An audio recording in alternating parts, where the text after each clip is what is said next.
Hello and welcome to this week's installment of my Sunday school series, my beginner's guide to fountain pens.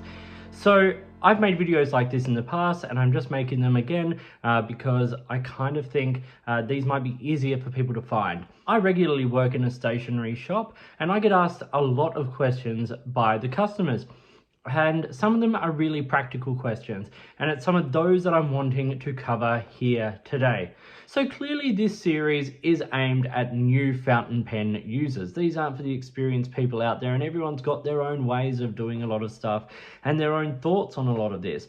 I just hope that this series will help those newbie fountain pen users, those people just taking their first steps into the hobby or wanting to explore beyond the standard, little cartridge they get from their stationery store, and help them find a way into this wonderful hobby that we all enjoy.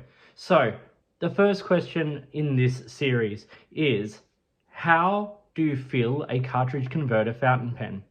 Now to do this, I'm going to change the angle of the camera slightly. We'll go down and just sort of focus on the hands and the ink and the bottle and all that kind of stuff. But hopefully this video will help you to know the main ways to fill a cartridge converter fountain pen. Okay, not the most flattering angle of me, but here we have a bottle of Diamine Oxford Blue ink. It's one of my favorite inks here, and I have a simple cartridge converter pen. This pen is the Esterbrook Camden. It's one of my favorite sort of everyday use pens. I really enjoy it, and what I'm going to do is I'm just going to fill this using the two main methods of filling a standard cartridge converter pen. So you can see here, there is a converter in the pen. This is the converter here. It's got a little piston that runs up and down inside the pen when you twist the knob on the end. Now there are lots of different kinds of converters out on the market. This is one of the more standard sort of design ones. And there are a couple of ways that you can fill the pen using a converter.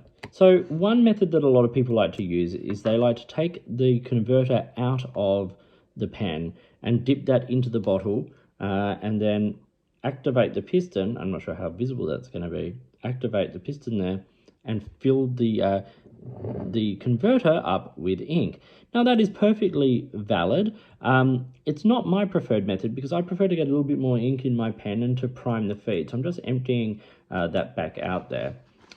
Just to clean off the end of that converter with some paper towel.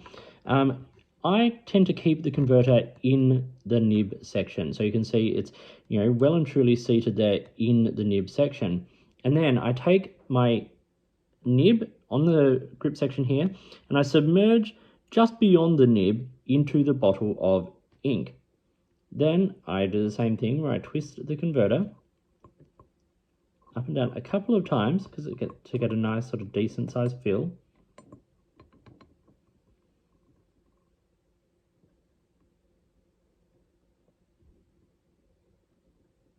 Then I can take that out of the bottle of ink, dab the section once again on some paper towel to remove the excess ink, and you can see the converter is now filled with ink. So then you're able to just reassemble your pen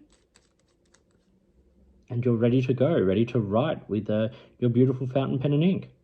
So thank you for watching. I hope this was useful and interesting. Please like and subscribe, hit the notifications button, all of that kind of stuff.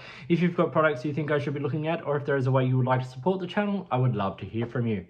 In the meantime, enjoy your pens, enjoy writing, and I'll talk to you soon.